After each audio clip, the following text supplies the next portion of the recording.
இந்த நாளில் நான் வார்த்தைக்காக ஒரு விஷயம் ஜெபித்திருந்தாலும் என்னை தாழ்த்தி ஜெபித்து அதுக்கு பின்பாக நாங்கள் வார்த்தைக்குள்ளாக கடந்து செல்வோம். சர்வ வல்லமுள்ள ஆண்டவரே, துதிக்கும் கனத்துக்கும் மகிமைக்கும் உரியவரே, இந்த இடத்துல நாங்கள் கூடி வந்து உண்மை துதித்தோம் அப்பா. தேவரீர் இந்த நாளிலேயும் நீங்கள் எங்களோட பேச வேண்டும். உங்களுடைய வார்த்தை ஆவியும் ஜீவனமாக இருக்குதுன்னு சொல்லியிருக்கிறீங்களே, இன்றைய நாளில் எங்களோட ஒவ்வொருவரோட பேச வேண்டும். விசேஷமாக அடியேனோடு ஆண்டவரை இந்த நாளில் இடைப்பட வேண்டும் என்று மன்றாடுகிறேன்.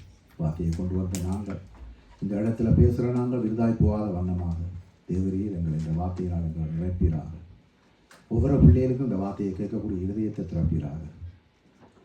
எரேமியாவை ஆண்டவரே அங்கே சொல்லுகிறேன், நான் சிறு பிள்ளை ஆண்டவரே என்று சொன்னவரே இல்லை, உன்னே நீ சிறு பிள்ளை என்று சொல்லுவானே. எரேமியாவோட வாயை தொட்டு எரேமியா மூலமாக தேவன் அங்கே இஸ்ரவேல் ஜனங்களுக்கு தீர்க்கதரிசனம் சொல்கிறத நாங்கள் பார்க்குறோம். அங்கே எனவே அதே போல் இந்த நாளிலையும் கர்த்தாவே என்னுடைய வாயை தொடும். என்னுடைய நாவிலிருந்து ஆண்டவர் ஒவ்வொரு வசனங்களும் நீங்கள் அனுப்ப வேண்டும் என்று மன்றாடுகிறோம். நீர் ஆண்டவரே எதையும் ஆண்டவரே கர்த்தாவே நீ விரும்பாத காரியங்கள் இந்த இடத்துல என்னோட வாயிலிருந்து வரக்கூடாதப்பா. நீ விரும்பத்தக்க காரியங்களின் மூலமாக பரிசுத்த ஆவியார் உதவி செய்யும். வார்த்தை ஆசீர்வதி இயேசுவின் நாமத்தில் மன்றாடுகிறேன் பிதாவே. ஹல்லேலூயா. நல்ல ஒரு ஆராதனையை தேவ ஆவியானவர் சகோதரன் மூலமாக எனக்கு நடத்தி தந்தார். நல்ல நன்றி பாடல்களை பாடி கர்த்தரை நாங்கள் மகிமைப்படுத்தினோம். உண்மையாகவே எனக்கு இந்த நாளைக்குத்தான் இந்த சேர்க்கை எங்களுக்கு அந்த துவங்கின அந்த நாள் 15 நாள்னு எனக்கு தெரியாது. ஆனால் அந்த சகோதரன் சொல்கிற வழியில் நான் யோசித்து பார்த்தேன். கடந்த ஒரு 2001ஆம் ஆண்டு செப்டம்பர் மாதம் தான் அந்த சபைக்கு முதல் வாரம். இந்த சபைக்கு முதல் நான் கோத்திரிக்கில் பைபிள் ஸ்டடி சகோதரன் ரஞ்சிபுரம் நடத்திய முதலாவது இந்த ஜீவோடு திருச்சபைன்னு நான் கால் எடுத்து வைத்தது அங்கே தான். அண்டையில் இருந்து இன்றைக்கு வரைக்கும் எவ்வளோ காரியங்களை சந்திச்சிருக்கிறோம். ஆனால் இந்த ஒரு சபையால் தான் நாங்கள் இன்றைக்கு நிலைநிற்கிறோம். இந்த சபையில் நாங்கள் செய்த ஜெபங்கள், நாங்கள் கொடுத்த ஒவ்வொரு நேரங்களையும் கர்த்தருக்கு விருதாக எங்களுக்கு மறந்து போக விட இல்லை. மெய்யாகவே நாங்கள் இந்த இடத்துல அதுக்கு நாங்கள் கர்த்தருக்கு நாங்கள் நன்றி சொல்ல கடமைப்பட்டிருக்கிறோம். இந்த ஜீவோடு திருச்சபையோட அருமை எனக்கு தெரியும். என்னுடைய கடந்த கால வாழ்க்கையில் நான் பார்ப்பேன் என்று சொன்னால், ஒரு கோத்திரிக்கில் ஒரு சின்ன ஒரு ரூமுக்குள்ளேயே பிரித்து அதுக்குள்ள சமையல், அதுக்குள்ள சாப்பாடு, இரவு காலையில் வாரது, சமைக்கிறது, சாப்பிட்றது, படுக்கிறது, இரவண்டா தான் தெரியும். 8 மணிக்கு எழும்பி 7 மணிக்கு அப்புறம் எழும்பி அப்படியே போகிறது. இங்கே கொன்றைக்கு அங்கே போக அங்கே குயிக்கில் க்ளீனிங் எல்லாம் செய்து போட்டு எல்லா வேலையும் முடிய அப்புறம் 5 மணி ஆகும் வந்து திரும்ப படுத்து. இப்படி தான் என்னுடைய வாழ்க்கை போய்கொண்டு இருந்தது. ஆனால் தேவன் இன்றைக்கு என்னுடைய வாழ்க்கையை இவ்வளோ மாற்றிருக்கிறார். அதே போல் உங்கள் ஒவ்வொருடைய வாழ்க்கையிலும் கர்த்தர் பெரிய காரியங்களை செய்திருக்கிறார். நாங்கள் ஒவ்வொருவரும் சாட்சியாக இருக்கிறோம். அவருடைய நல்ல தெய்வத்தை நாங்கள் இந்த நாளும் நாங்கள் ஆராதித்தோம். இந்த நாளும் அவருடைய வார்த்தையை நாங்கள் கேட்க இந்த இடத்துல வந்திருக்கிறோம். அப்போ இன்றைய நாளும் தேவன் எங்களை பார்த்து சொல்கிற ஒரு காரியம் அவர் சொல்கிறார். ஏனென்று சொன்னால், நீதிமொழிகளில் 23:18 சொல்லுது, நிச்சயமாக முடிவு உண்டு, உன் நம்பிக்கை வீண் போகாதுன்னு சொல்கிறார். அழைக்கப்பட்ட எங்களுக்கு தேவன் தான் அந்த நிச்சயம் என்று சொல்கிறத நாங்கள் பார்க்குறோம். மனிதனால் எங்களுக்கு இந்த உலகத்தில் அநேக ஜனங்கள் எப்படித்தான் வாழ்ந்தாலும் மாமன் மாமிக்கு நிச்சயம் சொல்லலாம், இல்லாது நண்பர்கள் சொல்லலாம். நண்பர்களுக்கு யாருக்கு எந்த உறவுக்கு நான் உன்னை இருப்பேன், நான் பாதுகாப்பேன், உன்னோட இருப்பேன், கடைசி மட்டும் இருப்பேன் என்று சொல்லலாம். ஆனால் அது வார்த்தையோட முடிஞ்சிடும். ஆனால் கிரியையில் செய்கிறதுடைய ஆண்டவர் ஒரு ஆள் தான். அவர் நிச்சயமாக செய்வேன் என்றதை எங்களோட வாழ்க்கையில் செய்திருக்கிறார், இனியும் செய்வார் என்ற நாங்கள் விசுவாசிக்கணும். முதலாவது அதான் சொல்கிறார், நிச்சயமாக முடிவு உண்டு, உன் நம்பிக்கை வீண் போகக்கூடாது. நம்பிக்கையை நாங்கள் விட்டுறக்கூடாது. அப்போ முடிவு ஒன்று இருக்கும் என்று சொன்னால் ஆரம்பம் ஒன்று இருக்கணும். ஆரம்பம் ஒன்று எங்கள் ஒவ்வொருவருக்கும் ஆரம்பம் ஒன்று இருந்தது. நாங்கள் ஆரம்பத்தில் நாங்கள் ரசிக்கப்பட்ட காலம். இப்போ நாங்கள் ஆரம்பம் என்று பார்த்தா அது வேதம் சொல்லுகிறது, எங்களை நரம்புகள் எலும்புகள் தசைகள் உருவாகிறதுக்கு முன்பே அவர் எங்களை கண்டிருக்கிறார். ஆனாலும் தாயின் கருவில் நாங்கள் வெளிப்பட்ட காலத்திலிருந்து அவர் அந்த நாளிலிருந்து இன்றவரை பார்ப்பார் என்று சொன்னால் கர்த்தர் எங்களை நடத்தி வந்திருக்கிறார். அதில் ஆரம்பம் என்று சொன்னால் நாங்கள் ரட்சிக்கப்பட்ட காலத்துக்கு பின்பாக நாங்கள் விரிச்சு பார்க்கலாம். ரட்சிக்கப்படுற காலத்துக்கு முன்பாக மெய்யான தெய்வத்தை எங்களுக்கு தெரியாத குடியெல்லாம் வாழ்ந்தோம். ஆனால் ரட்சிக்கப்பட்ட காலத்திலிருந்து இதுவரைக்கும் எங்களுடைய ஆரம்பம் தேவன் எங்களை கைவிடவில்லை. தேவன் எங்களோடு இருக்கிறார். அப்போ ஆரம்ப காலங்கள் எங்களுடைய வாழ்க்கையில் நாங்கள் பார்ப்போமானால் இவ்வளவு காரியத்தில் நாங்கள் கடவுளை தெரியாது, பாரம்பரியங்களை தான் எங்களுக்கு தெரியும். தாய் தகப்பன் இதை கும்பிடண்டா அதை கும்பிட்டோம், இது இந்த இடத்துக்கு போகண்டா போனோம், அந்த இடத்துக்கு வாவண்டா வந்தோம், இப்படியாக எங்களுடைய வாழ்க்கையில் காரியங்களை நாங்கள் செய்தோம். ஆனாலும் மெய்யான தெய்வத்தை நாங்கள் அறிய இல்லை. இது எங்களுடைய ஆரம்ப கால ஒரு அனுபவம் என்று பார்க்குறோம். ஆனால் வேதம் சொல்லுது, அதாவது உன் நம்பிக்கை வீண் போகாது என்று சொல்லப்படுது. அப்போ நாங்கள் ரட்சிக்கப்பட்ட காலத்தில் கடவுளை மெய்யான தெய்வத்தை நாங்கள் அறிந்தோம், தேவனை நாங்கள் விசுவாசித்தோம், தேவனுடைய வார்த்தைகளை கேட்குறோம், தேவனோடு நாங்கள் இணைக்கப்பட்ட ஒரு வாழ்க்கை வாழ்ந்து கொண்டு வர எங்களுக்கு தேவன் சொல்லுகிறேன் என்று சொன்னால், நீ நம்பினதை என்ன நம்பினபடியா உன் நம்பிக்கை வீண் போகான்னு சொல்கிறேன். ஏன்னா எல்லாருக்கும் ஒரு தேவைகள் இருக்குது. இதில் தேவையில்லாத பரிபூர்ணமாக எங்களுக்கு ஒரு பிரச்சனை இல்லை என்று சொல்கிறதாக யாருமே இருக்க முடியாது. எல்லாருக்கும் ஒரு தேவைகள் இருக்கலாம். அதாவது எதிர்காலத்தை குறித்து தங்களுடைய திருமண காரியங்களை குறித்து எதிர்பார்ப்பு இருக்கலாம், குழந்தைகளுக்காக எதிர்பார்த்துக்கிற காரியங்கள் இருக்கலாம், விசாவுக்காக எதிர்பார்த்துக்கிற காரியங்கள் இருக்கலாம், இல்லை இத்தனை வருஷங்களாக நான் இந்த தேசத்துக்கு இன்னுமே என்னால் போக முடியலை என்ற சொந்த தேசத்துக்கு இப்படியான காரியத்தில் நாங்கள் அகப்பட்டிருக்கிறோம் என்று கூட பாரமாக இருக்கலாம். வேதனைகள் கத்தரை அறிவார். உங்களோட பிரச்சனை உங்களுக்கு, அதாவது நான் திரும்ப அதான் சொல்லுவேன் அடிக்கடி, என்னை பற்றி அறிந்தவர் என்னுடைய மனைவியோடு என்னை பற்றி அறிய முடியாது. என்னை பற்றி அறிந்தவர் 2 பேரான், ஒன்று அவர், அடுத்த எனக்கு தான் என்னை பற்றி தெரியும். உங்களை பற்றி தெரிஞ்சவன கத்தவரா, அடுத்தது உங்களுக்கு தான் தெரியும் உங்களோட பிரச்சனைகள். நிச்சயமாக அவர் சொல்கிறார் என்று சொன்னால் உன் நம்பிக்கை வீண் போகாது என்று சொல்கிறார். ஏன்னா கத்தர் மேல் எங்கள் பாரங்களை நாங்கள் வைத்து விடுவோமானால் அவர் எங்களை ஒருபோதும் எங்களை கைவிட மாட்டார் என்று நாங்கள் பார்க்குறோம். அதான் எரேமியாவில் சொல்கிறார், 1:8 சொல்லப்படுகிறது என்னென்னு சொன்னால், உன்னை காக்கும்படி நான் உன்னோட இருக்கிறேன். அப்போ நாங்கள் கத்தரோடு நாங்கள் இணைக்கப்பட்டு ஒரு வாழ்க்கையில் நாங்கள் வாழ்வோமானால் நிச்சயமாக அந்த காரியத்தில் கத்தர் எங்களை ஒருபோதும் எங்களை விட்டு விலக மாட்டார்னு நாங்கள் பார்க்குறோம். இந்த உலகத்தில் நாங்கள் பார்ப்போம். எனக்கு இந்த வாரத்தில் எனக்கு ஒரு இந்த யூடியூப்பில் சில இந்த நியூஸில் பார்த்து கொண்டு ஒரு 2 சம்பவத்தை நான் பார்த்தேன். ஒரு சம்பவம் 2 மரணத்தை குறித்து பார்த்தேன். கொஞ்சம் என்னுடைய இருதயத்தை கொஞ்சம் லைட்டாக எனக்கு தொட்டு கொஞ்சம் ஆட்டினமாக கிடந்தது.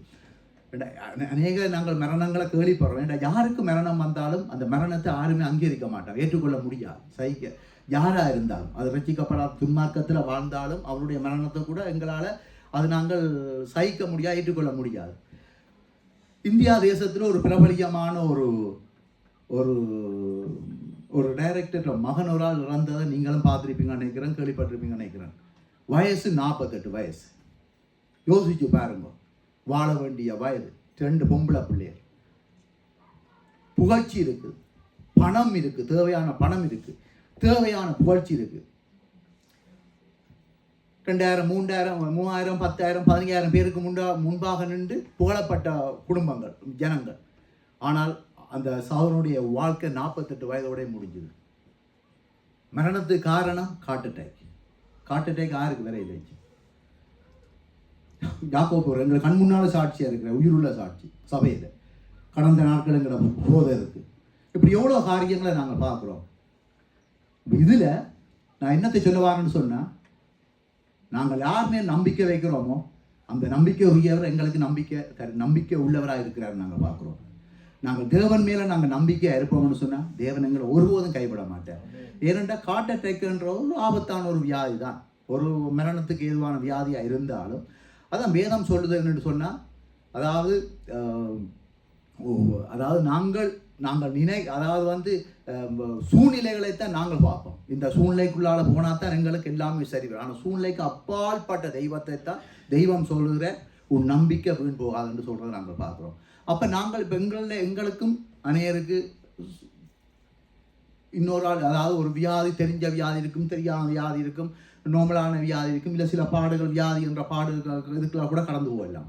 ஆனால் தேவன் இந்த இடத்துல ஒரு காரியத்தை சொல்கிறாருன்னு சொன்னால், இஸ்ரவேல் ஜனங்களை பார்த்து ஒரு காரியம் சொல்கிறாருன்னு சொன்னால், இப்போ வியாதிக்காரரை பார்த்து, அதாவது இந்த வார்த்தையில் வடிவமைக்கங்களுக்கு நிச்சயமாக முடிவும் நம்பிக்கை வீண் போவான்னு சொன்னால், ஆனால் இந்த நம்பிக்கையை குழப்புறதுக்கு ஒருவன் இருப்பான். அவன் சும்மா இருக்க மாட்டான். அவன் இரவும் பகலும் எங்களுக்காக யுத்தம் செய்வான். நாங்கள்லாம் சில வழியில் ஆண்டவர்கிட்ட ஒரு நாளைக்கு கூட, ஆண்டவரே இன்றைக்கு நாளை ஜபிக்கிறான்னு கூட படுத்துவோம். ஆனால் அவன் அப்படி செய்ய மாட்டான். சாத்தான் அவன் இரவும் பகலும் எங்களை எப்போ கொண்டு போய் விழுத்தலாமன்ட்டு அவன் பகைதறி கொள்கிறத நாங்கள் வேதத்தில் பார்க்குறோம், நாங்கள் பிரசங்களை கேள்விப்பட்டிருக்கிறோம். எனவே அப்போ எங்களுக்காக ஒருவன் எங்களை விழுத்த வேணுமன்றது ஏம்ல இருக்கேக்க அவன் சில காரியத்தை போடுவான். கர்த்தர் மேல் நாங்கள் நம்பிக்கையாக இருந்தாலும் அந்த நம்பிக்கையை கூட யோபு கர்த்தர் மேலே ஒரு நீதிமானாக இருந்தால், நம்பிக்கை உள்ளவனாக இருந்தால், ஆனாலும் அங்கே பிசாசு அங்கே கண் வைத்தான்னு பார்க்குறோம் யோபு மேலே. அப்போ யோபுவையே கண் வைக்க எங்களை எம்மாத்திரம் நாங்கள் பார்க்குறோம். அப்படி ஒவ்வொரு பரிசுத்தவான்களை வேதத்தில் நாங்கள் பார்க்கலாம். தேவனால் தெரிந்து கொள்ளப்பட்டு வழிநடத்தி கொண்டு வர ஒவ்வொரு பரிசுத்தவான்களையும் பாடுகளுக்கால அவங்க விரையிலன்னு சொல்லி டேனியலாக இருந்தாலும் சரி, தாவீதாக இருந்தாலும் சரி, யோசேப்பாக இருந்தாலும் சரி, யோசேப்புக்கெல்லாம் எவ்வளவு பாடுகள். அவருக்கு காட்டினது சொற்பனம். அவருக்கு சொற்பனத்தை சொன்ன குற்றத்துக்காக சகோதரர் முழு பேர் அவங்க பயிற்சியாண்டு பார்க்குறோம். இது சாத்தான் பிசாசுடைய தந்திரம் கொண்டு பார்க்குறோம். அப்படி ஒவ்வொரு மனுஷனுடைய வாழ்க்கையில் ஒவ்வொரு விதமான காரியத்தை பிசாசு கொண்டு வந்து போடத்தான் போடுவான். அதில் நான் என்ன இந்த இடத்துல நாங்கள் அதில் ஒரு சில காரியம், ஒன்று வியாதி. ஒரு மனுஷனுக்கு வியாதி ஒரு பெரிய ஒரு பாடாக இருக்கிறது. அந்த வியாதியை கொடுத்து அவனுடைய நம்பிக்கையை குழப்ப வேணும் என்று அதாவது தேவன் சொன்ன வார்த்தை அதாவது நிச்சயமாக முடிவு உண்டு, உன் நம்பிக்கை வீண் போகாது சொன்னால், நம்பிக்கை வீண் போகாது என்று சொன்னால், நீ அந்த நம்பிக்கை வீண் போகக்கூடிய அளவுக்கு சாத்தான் சில காரியத்தை செய்ய பார்ப்பான். அதில் நாங்கள் எங்களோட வாழ்க்கையில் நாங்கள் பொதுவாக நாங்கள் காண்ற காரியங்கள் வியாதி என்ற ஒரு ஒரு ஒரு காரியத்தை நாங்கள் பார்க்கக்கூடிய அளவுக்கு வியாதி யாருமே விரும்பத்தக்காத ஒரு காரியம், ஏற்றுக்கொள்ள முடியாத காரியம். அப்போ வியாதியிலிருந்து நாங்கள் விடுவிக்கப்பட வேண்டும் என்றால் வேதம் இங்கே அழகாக ஒரு வார்த்தை சொல்லுவது. யாத்திராகமம் 15வது அதிகாரம் 26வது வசனத்திற்கு வாசியுங்க. நீ உன் தேவனாகிய கர்த்தரின் சத்தத்தை கவனமாய் கேட்டு அவர் பார்வைக்கு செம்மையானவைகளை செய்து அவர் கட்டளைகளுக்கு செவி கொடுத்து அவருடைய நியமங்கள் யாவையும் கை கொண்டால் நான் எகிப்தியருக்கு வரப்பண்ணின வியாதிகளில் ஒன்றையும் உனக்கு வரப்பண்ணேன். நானே உன் பரிகாரியாகிய கர்த்தர் என்றார். அவர்தான் எங்களுக்கு பரிகாரியாக கர்த்தரா இருக்கிறார் என்று வேதம் சொல்றது நாங்கள் பார்க்கிறோம்.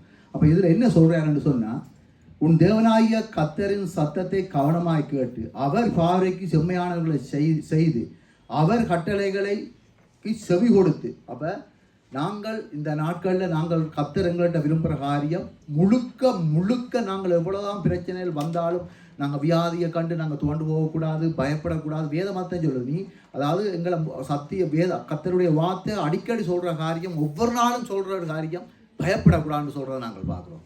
பயப்படக்கூடாது. நாங்கள் பயப்பட்டோம் என்று சொன்னால் அது எங்களுக்கு தான் அந்த பயம் என்னத்தை கொண்டு வரும் என்று சொன்னால் அவிசுவாசத்தை கொண்டு வரும். அப்போ நாங்கள் அவிசுவாசம் அடைஞ்சோம் என்று சொன்னால் கர்த்தருடைய வார்த்தை எங்களுக்குள்ளேருந்து எடுபட்டு போயிடும். அங்கே நாங்கள் பயத்தை கொண்டு வர போகிறோம் பிசாசுடைய காரியம். அப்போ நாங்கள் பிசாசுக்கு தான் நாங்கள் அங்கே தலை குனிஞ்சு கொண்டிருப்போம் ஒழிய கர்த்தருடைய வார்த்தைக்கு நாங்கள் அங்கே தலை குனிஞ்சு அதை ஏற்றுக்கொண்டு இருதயத்தில் வச்சு நடக்க முடியாது நாங்கள் பார்க்குறோம். அப்போ அவருடைய கட்டளைக்கு செவி கொடுத்து அவருடைய நியமங்கள் யாவையும் கை கொண்டார். நான் எகிப்தியருக்கு வரப்பண்ணின வியாதி ஒன்றையும் உனக்கு வரப்பண்ணேன்.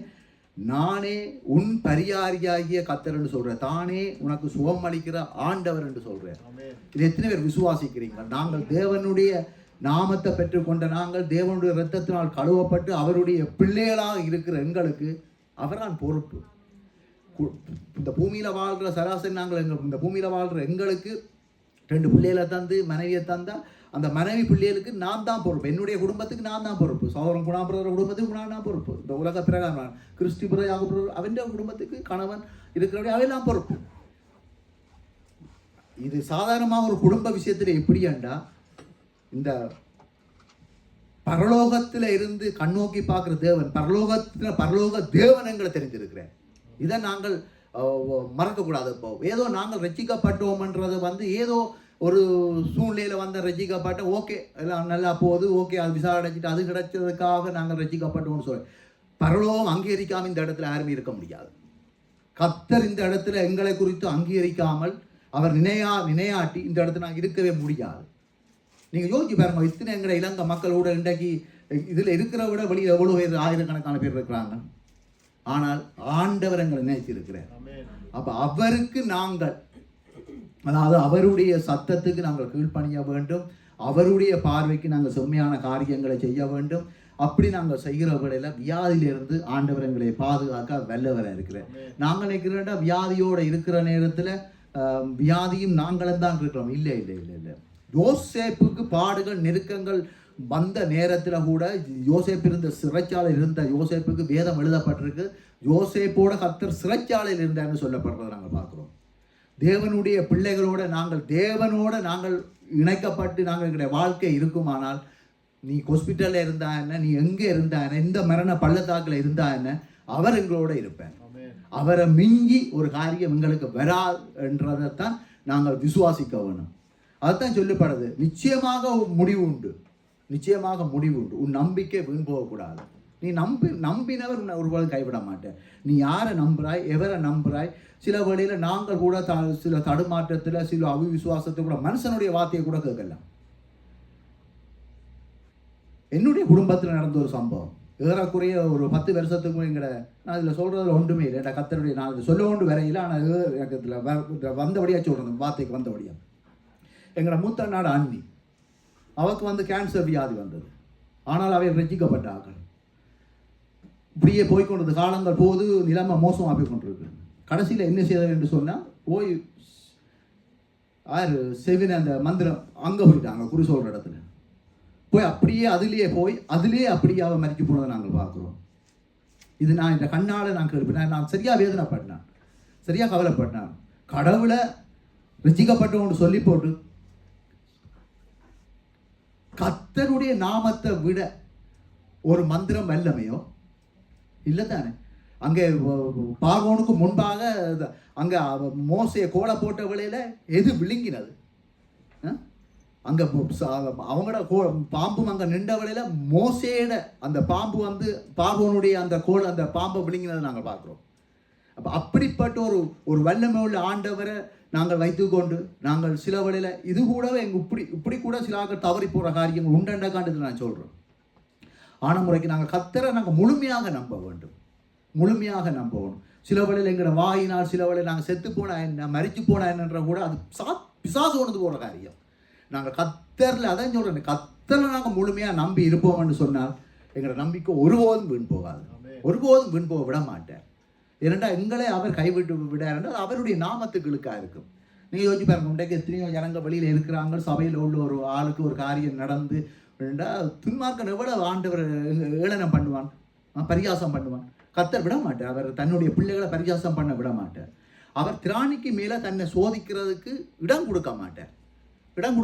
ஒரு இப்போ எனக்கு ஒரு பலகீனம் இருக்குமென்று சொன்னால் அவருக்கு தெரியும் என்னுடைய கெப்பாசிட்டி, என்னுடைய திராணி இவ்வளவுன்னு தெரிஞ்சுதான் ஆண்டவர் அதுக்கு அனுமதிப்பார். அதுக்கு மேலே விட மாட்டார். யோபுக்கு அவர் யோபுடைய திராணியை அறிந்த அதுக்கு மேலே அங்கே சாத்தான அங்கே விட இல்லை அங்கே. ஆனால் அதுக்கு பிறகு யோபுக்கு ரெட்டிப்பாக நன்மையை கொடுத்து அங்கே அவனுடைய நம்பிக்கை வீண் போகாத அளவுக்கு கர்த்தர் உயர்த்தினார் நாங்கள் பார்க்குறோம். எனவே அப்போ நாங்கள் நிச்சயமாக முடிவுண்டு நம்பிக்கை வீண் போனால் நாங்கள் வியாதியில் பலகீனங்களில் நாங்கள் சோர்ந்து போகிறது அது மனுஷியத்தில் வார ஒரு காரியம்தான். ஆனால் இந்த நாளிலும் கர்த்தர் எங்கள்கிட்ட சொல்கிற காரியம் என்னென்னு சொன்னால், நாங்கள் என்ன வியாதிகள் வந்தாலும் என்ன பாடுகள் வந்தாலும் நாங்கள் சோர்ந்து போகக்கூடாது. இந்தியாவில் இன்னொரு மரணம், ஒரு கராத்தே மாஸ்டரால் அவருக்கும் பிடித்த ஒரு வியாதி அவருக்கு அந்த எலும்புக்குள்ளே இருக்கும் அந்த கொழுப்பு அதில் கேன்சர் என்று சொல்லி கண்டே பிடிக்காமல் அவர் மரிச்சு போனதை நான் பார்த்தேன். பெரிய புகழ், பணம், சொத்து எல்லாமே இருக்குது. ஆனால் வாழ வேண்டிய வயதில் இல்லை, வாழ வேண்டிய அளவு இல்லை. ஆனால் எங்களுக்கு நான் சொல்கிறேனே, கர்த்தர் எங்களுக்கு இருக்கிறேன். நான் என்ன குறித்து இந்த இடத்துல சொல்லுவேன், நான் மறிக்க வேணும்னு சொன்னால் இலங்கையிலே மறிக்க வேண்டியால், இலங்கையிலே நான் மறித்து போக வேண்டியால். இப்படி இந்த சௌரி கவிதா சிஸ்டர் இருக்கிற மாதிரி குண்டு விடுது, நான் இப்படி நிற்கிறேன், ஒன்றும் தெரியாது. லைட் எரிஞ்ச லைட் எல்லாம் முன்னுந்துட்டுது. அடுத்த நாள் விடிய பார்த்தால் 80 பேர் அந்த இடத்துல செத்துருக்குறாங்க. லிஸ்ட் எடுத்தால் 80 பேர் எல்லாரையும் சாக்கில் கட்டித்தான் அப்படியே வலிச்சுத்தான் எல்லாரையும் எடுத்து அதில் எங்கட மச்சானாக்கள், எங்கட ஒட்ட விட்ட அண்ணனாக்கள் அநேகர் மறிச்சு போனதை நான் பார்த்தேன். அப்போ அதான் சொல்லணே, எங்களை தேவன் இந்த பெல்ஜியத்தில் காண இல்லை. நாங்கள் விசுவாசிக்கோம், நம்ப வேணும் ஆண்டவரை. இந்த எலும்பு உருவாரக்கு முண்டு, தசை உருவாரக்கு முன்னுக்கு எங்களுடைய அங்கங்க உருவாரக்கு முன்பே அவர் எங்களை அறிந்திருக்கிறேன். இதை நாங்கள் இருதயத்தில் ஆழத்தில் நாங்கள் வச்சால் அது எங்களுக்கு இந்த விசுவாசத்தில் நாங்கள் நிலைச்சு பார்க்குறோம். அப்போ நீங்கள் நினைக்கலாம், சில ஆட்கள் மறிக்க சில காரியங்கள் மறிக்கிறனா அது கர்த்தருக்கு இவர் என்னோடான் இருக்கணும். இன்றைக்கு கத்தர் நீ இந்த பூமியில் எத்தனை வருஷம் இங்கே நீ 2 சொன்னால் நாங்கள் இங்கேயான் இருக்கணும். இல்லை நீ இதை முடிச்சு போட்டு நீ என்னிட்ட வாங்கணும்னு சொன்னால் அங்கே போகத்தான் போகணும். நாங்கள் அடம் பிடிக்கிறார். அது ஒவ்வொருக்கும் அது கத்தர் ஒவ்வொருக்கு கொடுத்த காலங்கள் நேரங்கள். அதில் அவருக்கு தெரியும் அவருடைய பிள்ளைகளை எப்போ இங்கே வச்சிருக்கணும், எப்போ தன்னோடு எடுக்கணும்னு அவருக்கு தெரியும். அப்போ இதில் நாங்கள் வந்து வியாக்கியானம் பண்ணி நாங்கள் இதில் ஆராய்ச்சி பண்ணி நாங்கள் கேள்வி கேட்கறதுக்கு யோபு சொல்கிற அவரை நான் கேள்வி கேட்கறதுக்கு நான் யாருண்டு அந்த இடத்துக்கு நாங்கள் இறங்கி போயிடலாம். எனவே ஆண்டவர் எங்களுக்கு சுகம் தருவார். ஆண்டவரை நாங்கள் விட்டு விடக்கூடாது. நாங்கள் நம்பிக்கையாக இருப்போம், நிச்சயமாக கைவிட மாட்டோம். ஏன்னு சொன்னால் ஆண்டவர் இன்னொரு வசனம் சொல்லுது 14 மத்தேயு. அது யார்? மத்தேயு 14:14 இயேசு வந்து திரளான ஜனங்களை கண்டு அவர்கள் மேல் மனம் உருகி அவர்கள் வியாதிஸ்தரலா இருந்தவர்களை சோஸ்திரமாக்கினார் என்று சொல்லப்படுது. அப்ப வியாதியா இருந்தால் ஆண்டவர் என்ன செய்கிறார் சொல்லுங்க. அப்போ எங்கள் மேல் மனஸ்தாபப்படுறாராம். மனம் உருகிற தேவன். அவர் மனம் உருகிற தேவனா இருக்கிறார். அப்ப வியாதிகள் வந்தால் தேவன் இந்த பூமியில வாழ்ந்த நாட்கள், அவர் இந்த உலகத்தில் தேவன் வந்து மாமிசத்தில் வாழ்ந்த நாட்களில் எத்தனையோ வியாதிஸ்தர்களை கண்டு மனம் உருகி அங்கே தொட்டு அவர்களுக்கு சுகம் கொடுத்தார் என்று பார்க்குறோம். அப்போ தேவன் எங்களுக்கு ஒரு பலகீனம் வரும் என்று சொன்னால் எங்களுக்கு யார் மனம் உருகுறாங்களோ உருக இல்லையோ எங்களுக்கு தெரியாது. ஆனால் கர்த்தர் ஒருவர் எங்களை பார்த்து கொண்டே இருக்கிறார்ன்ற நம்பிக்கை எப்பவும் எங்களுக்குள்ள இருக்கணும். நாங்கள் வேலை செய்கிற நேரமாக இருந்தாலும் சரி, நாங்கள் படுக்க போகிற நேரமாக எந்த நேரமும் கர்த்தர் எங்களோட இருக்கிறான்னு அந்த விசுவாசம் அந்த நம்பிக்கை இருக்குமானால் நிச்சயமாக இன்றைய நாளில் இந்த சபையில் தேவன் அவர் நம்பிக்கை வீண் போக விட மாட்டார். அவர் எங்களை வெக்கப்பட்டு போக விட மாட்டார். அவர் எங்களை கலங்கடிக்க விட மாட்டார். அவர் எங்களை துக்கப்பட்டு போக விட மாட்டார். சில பாடுகளை சில காரியங்களை திராணிக்கும் இல்லை. அவருக்கு சில வேளையில் அவருக்கு விருப்பமாக இருந்த எங்களை அவர் டெஸ்ட் பண்ண வேண்டும், அவர் எங்களை சோதிக்கணும் விருப்பமாக இருந்தால் அதுக்கு நாங்கள் இடத்தை கொடுத்துட்டு போக முடியும். ஆனால் எங்களை பலத்தை மிஞ்சி அவர் எங்களுக்கு ஒரு காரியம் செய்ய மாட்டார்ன்றது இதில் வேதத்தில் நாங்கள் பார்க்கக்கூடிய அளவுக்கு. அப்போ முதலாவது எங்களுக்கு பிசாசானவன் கொண்டு வந்து போடுற காரியம், நாங்கள் ஆண்டவரோடு நாங்கள் நெருங்கி வாழுகிற வேளையில், நாங்கள் கத்தர் எங்களோட இருக்கிற வேளையில் கத்தருடைய கரத்தில் இருந்தாலும் அவன் சில வேளையில் யோகமாய் ஒரு ஆண்டவர்கிட்ட கேட்பான். ஒரு லைட்டாக விட்டு பாருங்க, லூஸ் பண்ணி பாருங்க, உம்முடைய புள்ளியோ எல்லாரும் எப்படி மறுதளிக்கிறானோ எப்படி இவன் இருக்கிறான்ற தட்டி பார்ப்பான். அப்போ நாங்கள் அதுக்கு வைராக்கியமாக நாங்கள் விசுவாசமாக நாங்கள் இருக்க வேண்டும். நாங்கள் இருக்கிற வேளையில் பதினோடனே நான் இங்கே பெல்ஜிய தேசத்தில் 2018 இருக்கும். அந்த அத்திப்பழம் சாப்பிட்டு இப்படின்றர்கள் நான் இந்த இடத்துலேருந்து பேசுகிற ஆள் இல்லை. கர்த்தர் என்னோட இல்லாவிட்டால் இந்த இடத்துல நான் பேசுகிற ஆள் இல்லை. இன்றைக்கு நான் எல்லாமே அணுகி போய் இருக்க வேண்டிய ஒரு மனுஷன். கடவுள் எங்களோட இருக்கிறேன் சத்தியமாக. அதாவது வந்து அவர் சத்தியம் உள்ள தேவன். அவர்தான் எங்களுக்கு உண்மை உள்ள தேவனாக இருக்கிறேன். வைத்தியர்கள் 1000 கதையை சொல்லலாம், 1000 பிரச்சனையை சொல்லலாம்.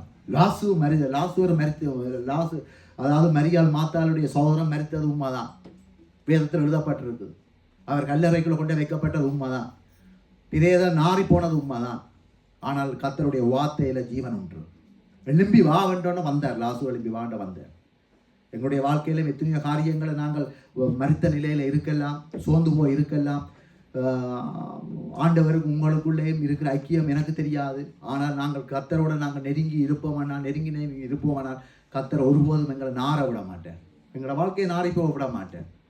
அவர் எங்களோட வாழ்க்கையை அவர் சுகந்த வாசனையார் மாற்ற வல்லவராக இருக்கிறேன். நீங்கள் பாருங்கோ, நீங்கள் விரும்பினா நீங்கள் டைரியில் நான் தீர்க்கதரிசி இல்லை எழுதி வையுங்கோ. இத்தனை நிச்சயமாக வியாதிகளை கர்த்தர் குணப்படுத்துவார், உங்களை விடுதலை ஆக்குவார். ஆண்டவரால் முடியும். நாங்கள் நம்புவோம், 100% நம்புவோம். உங்கள் நம்பிக்கை வீண் போகாது. நீ கர்த்தருக்காக நாங்கள் ஓடுற ஓட்டம், நாங்கள் படுகிற பிரயாசம் எதையும் கர்த்தர் எங்களுக்கு மனுஷன் இல்லை அவர் தள்ளிவிட்டு போகிறதுக்கு. ஆண்டவர் எங்களை வெக்கப்பட்டு போக விட மாட்டார். நாங்கள் பார்க்குறோம்.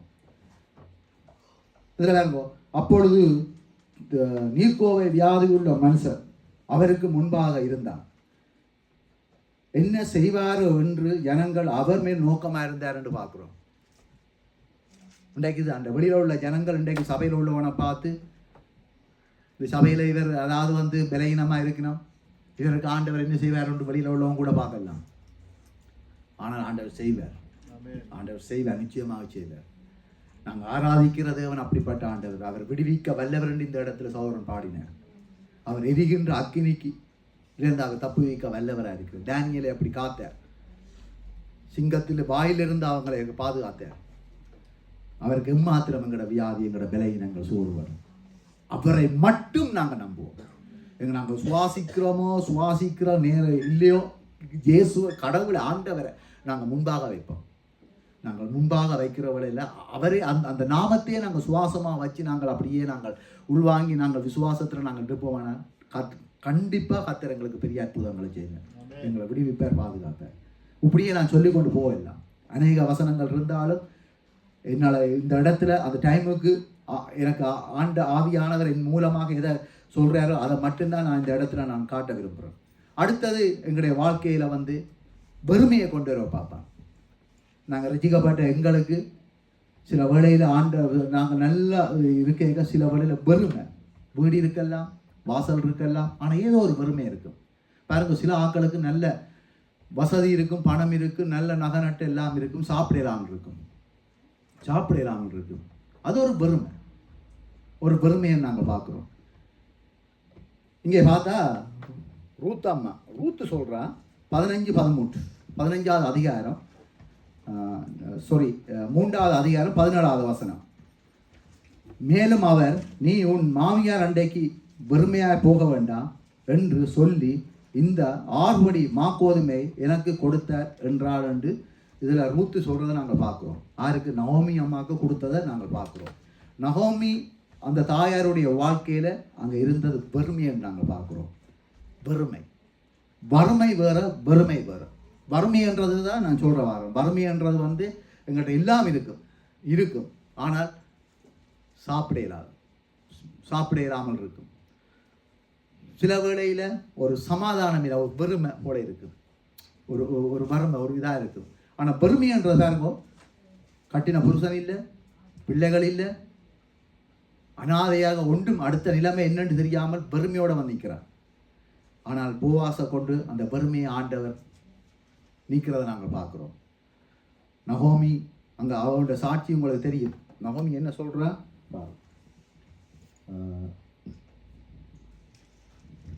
336வது பக்கம்.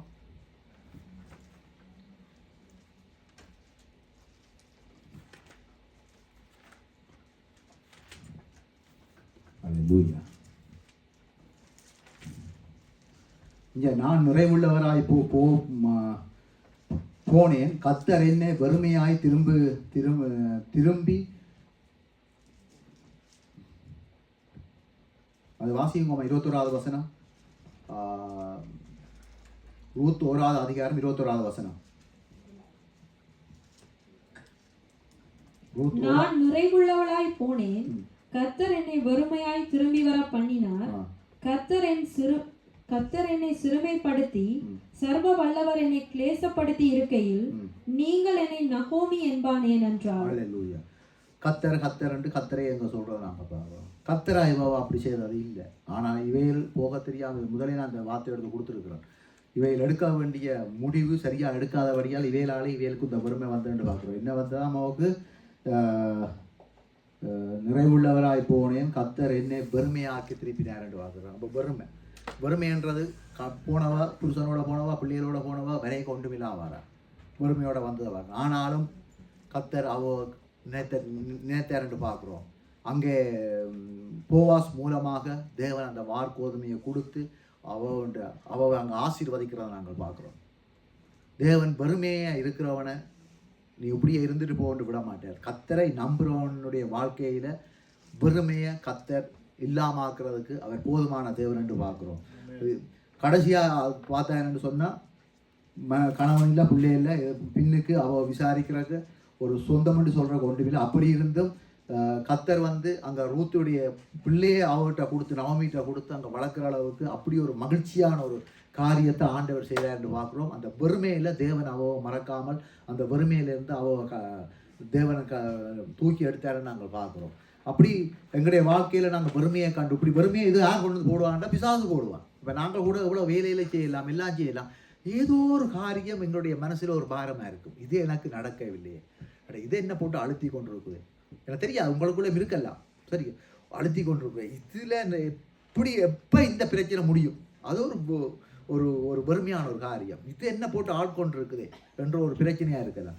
இல்லை இப்போ இந்த இடத்துல நிற்கிறவங்க கூட இந்த காரியம் இந்த விசா அப்படி பெரிய விசாவில் கூடவே உங்களுக்கு பெரிய ஒரு பிரச்சனையாக இருக்கலாம். எல்லாம் இருக்குது, வேலை செய்கிறோம், காசு இருக்குது, ஓகே. ஆனாலும் இதில் ஒரு குறைபாடு இருக்குது. நிச்சயமாக ஆண்டவர் செய்வார், நிச்சயமாக செய்வார். நாங்கள் யாருமே இந்த இடத்துல விரைக்க நிறைவோட வர இல்லை. இந்த இடத்துல நாங்கள் விரைக்க யாருமே நிறைவோட வர இல்லை. எல்லாம் பெருமையாக தான் வந்துடுறாங்க, வெறும் கையோடு வந்துடுறாங்க. ஆனால் இன்றைக்கு எங்களை இவ்வளவு ஆண்டவர் எங்களை உயர்த்தி இருக்கிற ஆசீர்வதிச்சிருக்கிறார். இன்றைய கர்த்தரை நாங்கள் இந்த இடத்துல நாங்கள் அவருடைய வார்த்தையை சொல்கிற அளவுக்கு எங்களை ஆண்டவர் உயர்த்தி வச்சிருக்கிறார். இப்போ நீங்கள் நினைக்கலாம் நாங்கள் என்ன பெரிய அந்த பில்கேட் பரம்பரையா? அது இல்லை. அவங்களுக்கு இல்லாத சமாதானம் எங்களுக்கு இருக்குது. அவங்களுக்கு அந்த சமாதானம் இருக்கும் ஐயா. அவங்களுக்கு எங்களுக்கு ஒரு பிரச்சனை இருக்கும், அவங்களுக்கு ஓடி பிரச்சனை இருக்கும். ஆனால் பிரச்சனை இல்லாமல் தேவன் எங்களை நடத்துகிறார். இதுதான் எங்களுடைய ஆண்டவர். இதை நாங்கள் விசுவாசிக்க வேண்டும். அப்போ நாங்கள் இப்படி விசுவாசிக்கிறோட நாங்கள் நிச்சயமாக எங்களுக்கு முடிவு உண்டா ஒரு நம்பிக்கை வீண் போகாமல் இருக்கும்னு சொன்னால் சாத்தான் சில வறுமையிலான காரியங்களை எங்களுக்கு அப்படியே தட்டி தட்டி கொண்டிருப்பாங்க இதயத்தில். நாங்கள் அதுவேளை நாங்கள் பொருள் பெருசாக பார்க்காத வண்ணமாக கர்த்தருடைய பாதத்தில் வைக்க வேண்டிய அதான் சரி, உன்னை காக்கும்படி நான் உன்னுடன் இருக்கிறேன் என்று சொல்லி எரேமியா 1:8 சொல்கிறத பார்க்குறோம். அப்போ தீங்கு நாளில் எங்களை அவர் விடுவிக்கிறார் என்று வேதம் சொல்லுகிறது. தீங்கு எப்படியும் பெறலாம், என்ன விதத்திலும் பெறலாம், நாங்கள் கணக்கு போடையிடாது. அது கர்த்தருக்கு தான் தெரியும். ஆனால் எல்லா நிலைமையிலையும் நாங்கள் கர்த்தரோட நாங்கள் சார்ந்து எங்களை நம்பிக்கையை விட்டு விடாமல் அவரோடு நாங்கள் இருப்போம் தான் எங்களை முடிவு சம்பூர்ண சந்தோஷமாக இருக்கும். அவர் எங்களை முடிவை அவர் ஆசீர்வதிக்க அவர் வல்லவராக இருக்கிறார். அப்போ வெறுமையில இருந்து தேவன் எங்களை விடுவிக்கிறதுக்கு அவர் போர்மான தேவன். ஏனென்று சொன்னால் அப்படியாக ரூத்துடைய காரியத்தில் அப்படியாக செய்தார் என்று பார்க்குறோங்க. அது மட்டும் இல்லை, பழைய ஏற்பாடு இன்னொரு வசனம் சொல்லுகிறது. உபாகமம் 15:13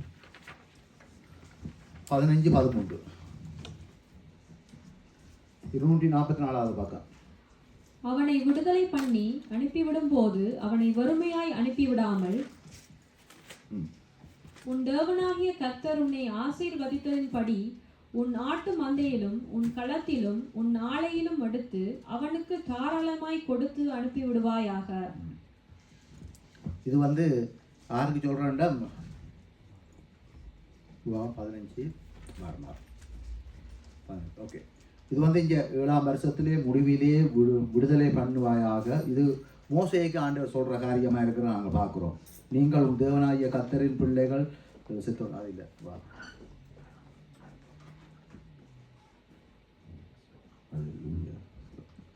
உபாகமம் 15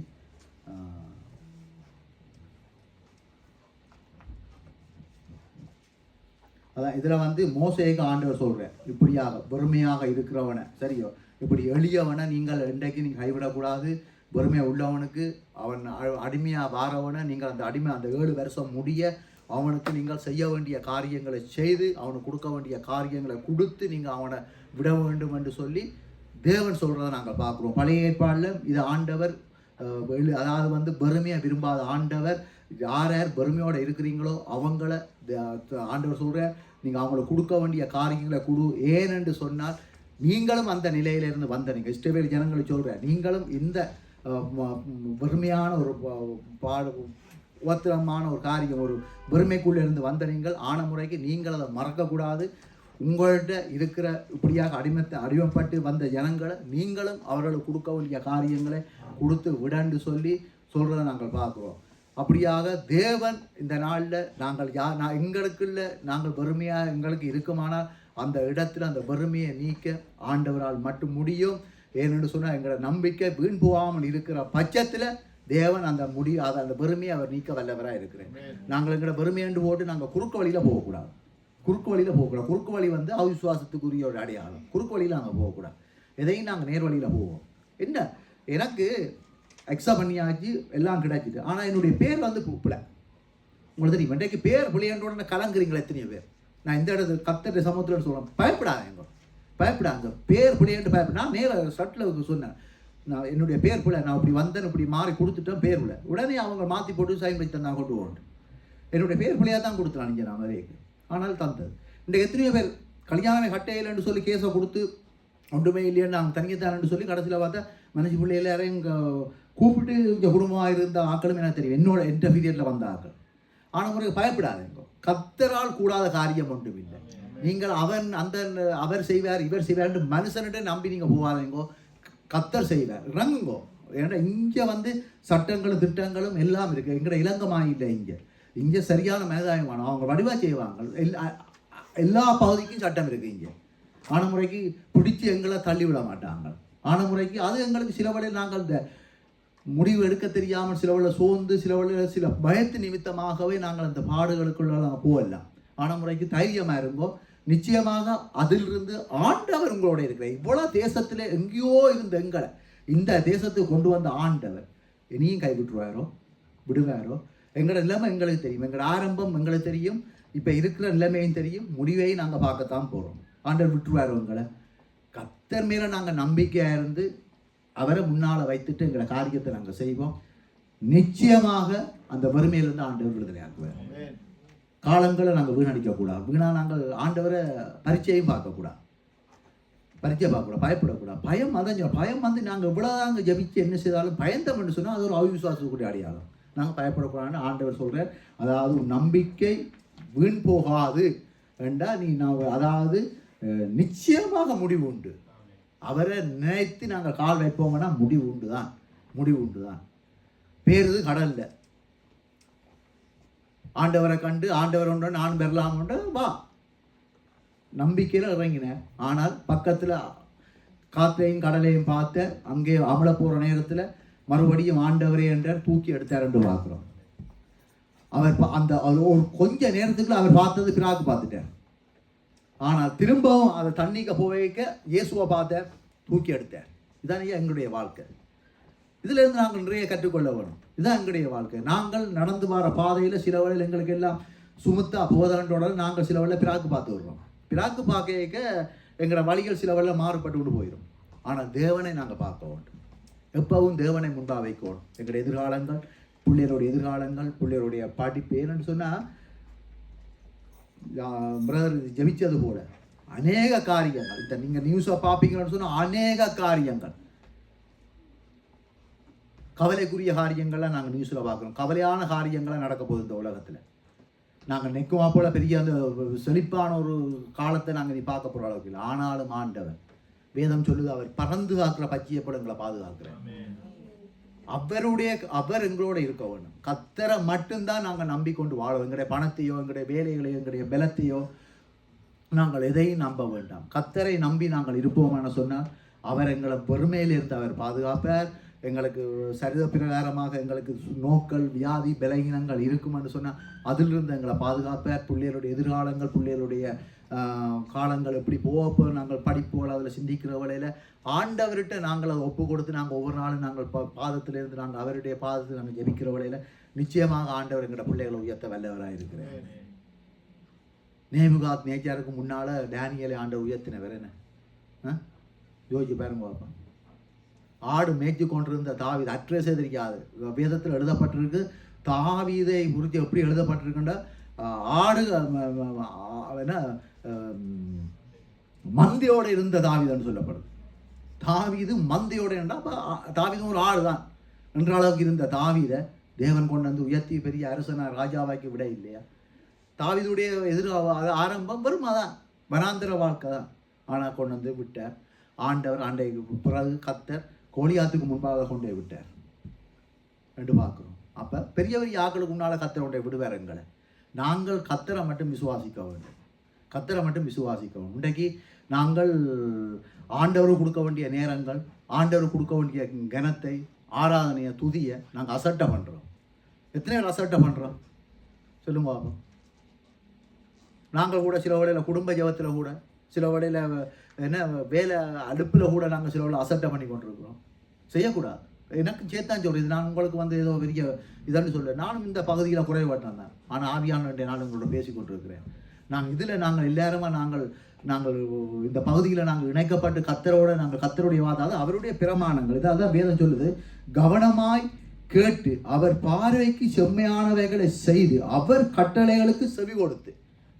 கர்த்தரங்களை ஜபிக்குச்சுன்னா நாங்கள் ஜபிக்கத்தான் போகணும். கர்த்தர் ஆராதனைக்கு வாங்கண்டா வரத்தான் போகணும். இந்த ஊழியத்தை செய்யத்தான் போகணும். நீ இந்த பகுதியை நீ பாருண்டா பார்க்கத்தான் போகணும். இதில் நாங்கள் முரண்டு பட்டு கொண்டு இருப்போம்னு சொன்னால் நாங்கள் அந்த சகோதரனுக்கு நாங்கள் முரண்படையில், இந்த சகோதரன் முரண்படையில், கத்தருக்கு தான் முரண்பட்டு கொண்டிருக்கிறோம்.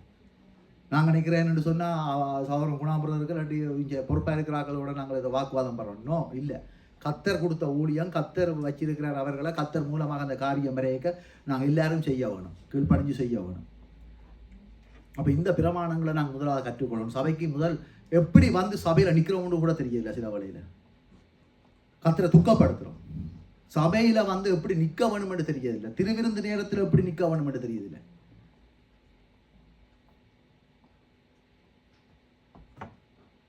கத்தர் எல்லார்ட்டையும் பார்க்குறேன். இந்த இடம் அதான் சொன்னோம், 24 வருஷமா சும்மா இல்லை. இந்த இடத்துல பொழுதுபோக்குக்கு நாங்கள் இந்த இடத்துல கத்தர் ராஜரீகம் பண்ணுறேன். அவர் இந்த இடத்துல இருக்கிற இடத்த இன்றைக்கு நாங்கள் வாழ்கிறோம், இந்த உயிரோடு இருக்கிறோம், இன்றைக்கு பிழைத்திருக்கிறோம். இன்றைக்கு ஒருவேளை சாப்பாடு சாப்பிட்றோம், விரும்பின சாப்பாடு சாப்பிட்றோம், விரும்பின உடுப்பு உடுக்கிறோம். நாங்கள் அங்கே இருந்து வரைக்க கிழிஞ்ச உடுப்போடு எங்களை வீட்டை கூப்பிட்டு சாப்பாடு சாப்பாடு இருக்கிற நாட்கள் உண்டு. நல்ல இறைச்சி சாப்பிடுவோமே என்று இறைச்சிக்கு அழைத்த நாட்கள் உண்டு.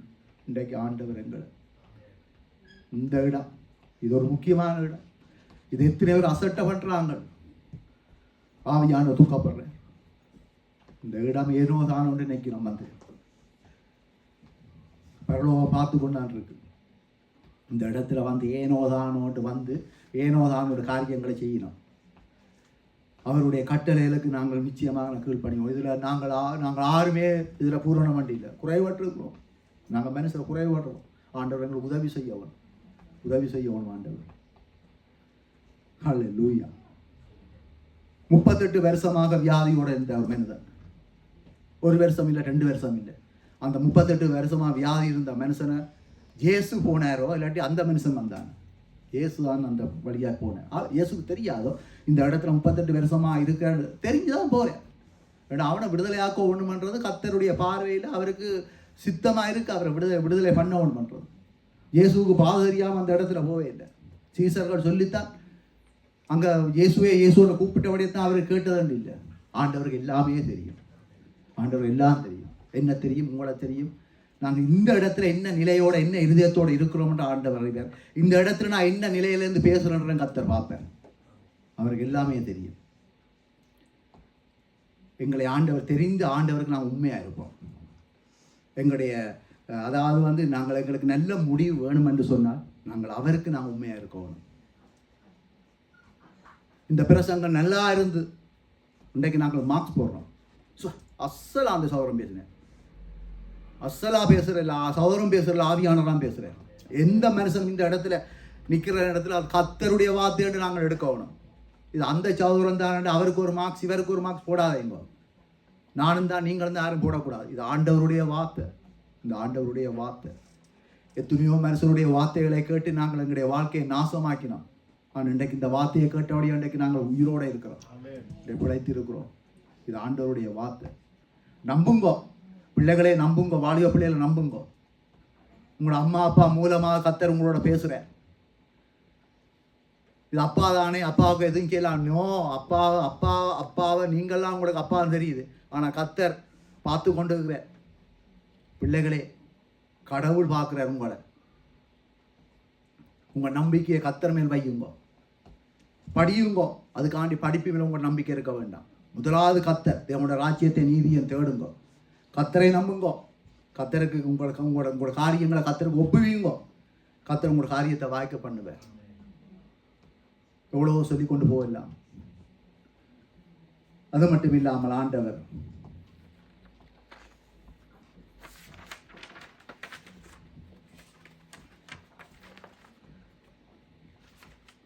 இன்னொரு காரியத்தை நாங்கள் பார்க்க போகிறோம்.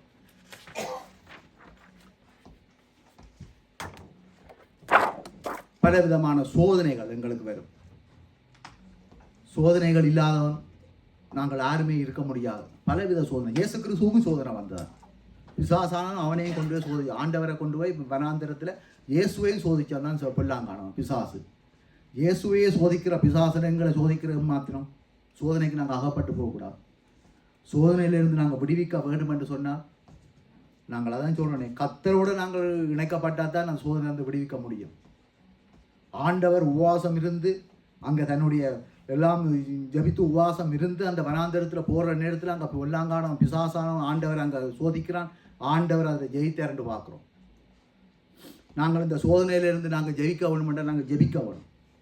நாங்கள் இந்த சோதனையிலிருந்து வெற்றி பெற வேணுமென்றால் நாங்கள் ஒவ்வொருவரும் ஜெபிக்கிறோம், நான் மாற வேண்டும். அது கடந்த நாட்களில் கூட இந்த இடத்துல ஆண்டவர் பேசினார் இந்த சகோதரி மூலமாக. அதிகாலை ஜெபம். நாங்கள் சோதனைக்கு உட்படாத படி ஜெபிங்க கொண்டு வேதம் சொல்லுது. ஆண்டவர் சொல்கிறார், உங்களால் 1 மணி நேரம் கூட உங்களால் ஜெபிக்க முடியாதுன்னு கேட்குறார். நாங்கள் எத்தனை பேர் குடும்ப ஜெபம் ஒழுங்காக ஜெபிக்கிறோம்? ஏனோ தானோடு ஜெபிக்கிறோம், பயத்தில் ஜெபிக்கிறோம். சோதனைக்கு நாங்கள் உட்படாமல் இருக்கோங்கிறதுக்கு ஒரே மருந்து, ஒரே காரியம் ஜெபந்தான். நீங்கள் ஜெபிக்காமல் விட்டு போட்டு போய் பாசர்கிட்ட முழங்காலிருந்து தலையை கொடுக்குறதுல ஒரு அர்த்தமும் இல்லை, ஒரு அர்த்தமும் இல்லை. பாசர் எங்களை மாதிரி சாதாரண மனுஷன் அவர் ஜெபிப்பார்.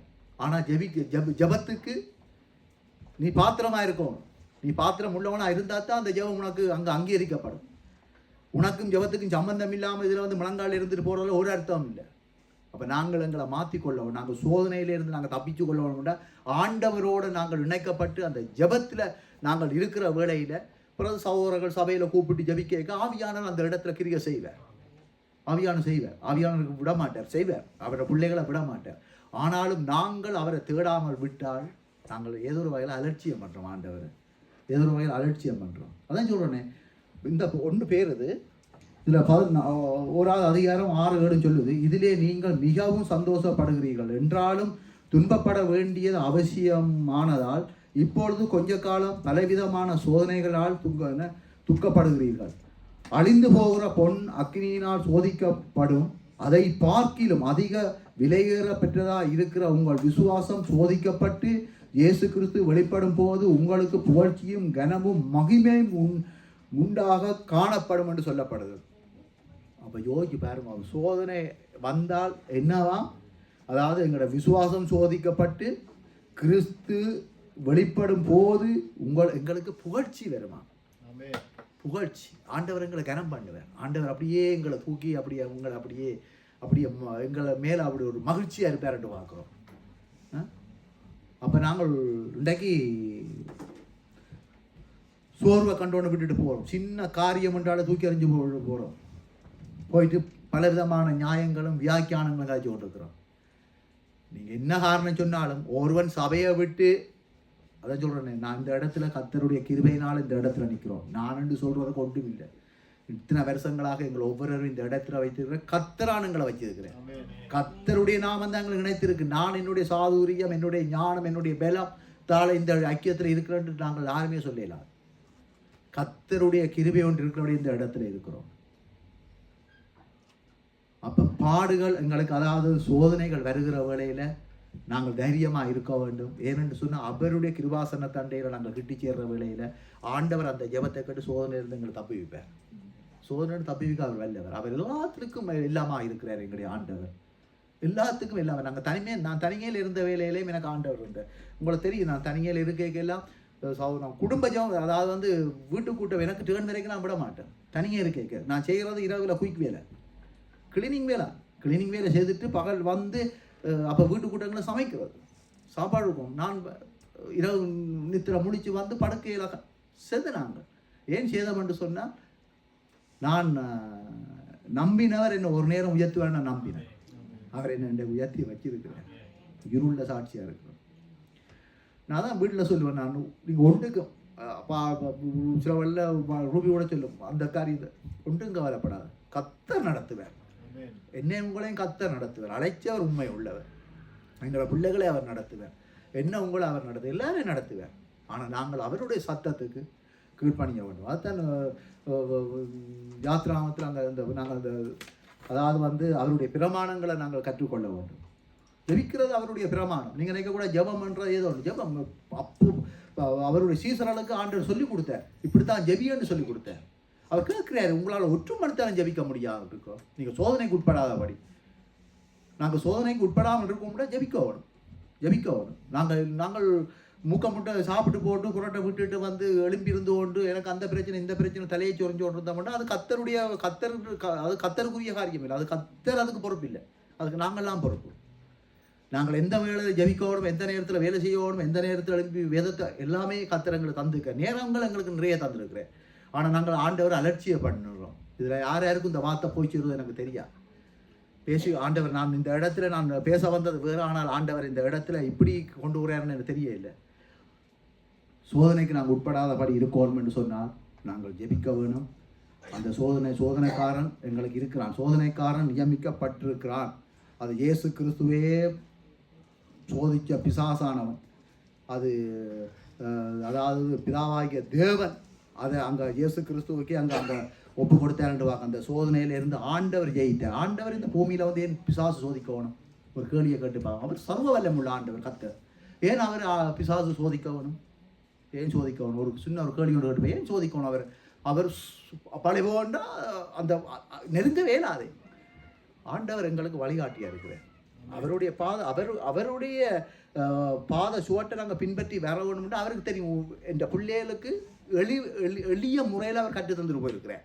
இப்படித்தானப்பா பிசாசு சோதிப்பான், நீ இப்படி ஜெவி, அதாவது வார்த்தையை வச்சு வசனங்களை வச்சு ஆண்டவர் அங்கே ஜெயித்தார். ஆனால் நாங்கள் என்ன செய்கிறோம்? நாங்கள் அதெல்லாத்தையும் விட்டு போட்டு ஓடிப்போய் எங்கே ஒரு பாசல் இருப்பாரும் நாங்கள் முட்டியை போட்டுக்கொண்டு தலையில் ஜெயிங்க கொண்டுறோம். எல்லா வல்லமையும் எங்களை தந்துருக்கிறேன், எல்லா அதிகாரத்தையும் தந்துருக்கிறார் எங்களுக்கு. ஆனால் நாங்கள் அதை பயன்படுத்துகிற இல்லை. அப்போ சோதனையிலிருந்து நாங்கள் வெல்ல வேண்டும் என்று சொன்னால் நாங்கள் ஜெபிக்கிறவனாக மாற வேண்டும். தேவனுடைய பாதத்தில் நாங்கள் எப்பொழுதும் இருக்க வேண்டும். எங்களுடைய வியாதிகள்லேருந்து நாங்கள் விடுதலை அடைய வேண்டும்.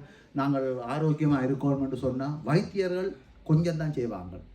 ஏன்னா வைத்தியர்களை உண்டு பண்ணவர் கத்தர்றான். வைத்தியருக்கு ஞானத்தை கொடுத்த ஆண்டவரான். வேதம் அதான் சொல்லும், மனுஷனால் கூடாது தேவனால் கூடும். மனுஷனால் கொஞ்சம் தான் கூடும்னா வேதமே சொல்லுது. ஆனால் கூடாது, அவனாலே கூடாத காரியம் தெய்வத்தால் கூடும். அப்போ நாங்கள் அந்த தெய்வத்தை நாங்கள் பார்க்கணும். அப்போ அவருடைய பிரமாணங்களை நாங்கள் கேட்டு அறிந்து அவருடைய சத்தத்துக்கு ஒவ்வொரு நாள் நாங்கள் செவி கொடுக்கணும். இந்த வேதத்தில் நாங்கள் ஒவ்வொரு நாளும் படிக்க வேண்டும். இதில் உங்களை விட எனக்கு ஆண்டவர் என்னோட பேசுகிறேன். நான் படிக்கிற குறைவு தான். ஏன்னா வேலையை உங்களுக்கு இந்த சோன் வேலை அறுப்பு தான். ஆனால் இன்னும் நாங்கள் படிக்கணும், வேதத்தை படிக்கணும். ஆண்டவருடைய வார்த்தையை நாங்கள் உள்வாங்க வேண்டும். நாங்கள் உள்வாங்கி நாங்கள் நடக்கிற வேளையில் எங்களுக்கு நெருங்கி வர ஆபத்திலிருந்து வியாதியிலிருந்து ஆண்டவர் எங்களை பாதுகாப்பார். பெருமையிலிருந்து எங்களை பாதுகாப்பார். அது மட்டும் இல்லாமல் அதாவது சோதனையிலிருந்து எங்களை தப்புவிக்கார் வல்லவராக இருக்கிறேன். எனவே நாங்கள் இந்த நாள் எழுந்திருந்து ஒரு விஷயம் நாங்கள் இந்த வார்த்தையை நாங்கள் ஒப்பு கொடுப்போம். சௌரமம் நடத்துகிற வேளையில் நாங்கள் எல்லாருமாக இந்த நாள் வார்த்தைக்கு நேராக எங்களை திருப்போம். எந்தெந்த இடத்துல நாங்கள் தவறி இருக்கோம் வாங்க, எந்தெந்த இடத்துல தவறு போனோம் அவரவருடைய இருதயத்துக்கு தெரியும். எந்த இருதயத்துக்கு எனக்கு தெரியும் நான் எங்கே நிற்கிறேன்னு. உங்களோட இருதயங்களை இந்த நாளும் தேவனுடைய வார்த்தைக்கு நேராக திறந்து இந்த நாளும் ஆண்டவர்கிட்ட நாங்கள் கெஞ்சுவோம்.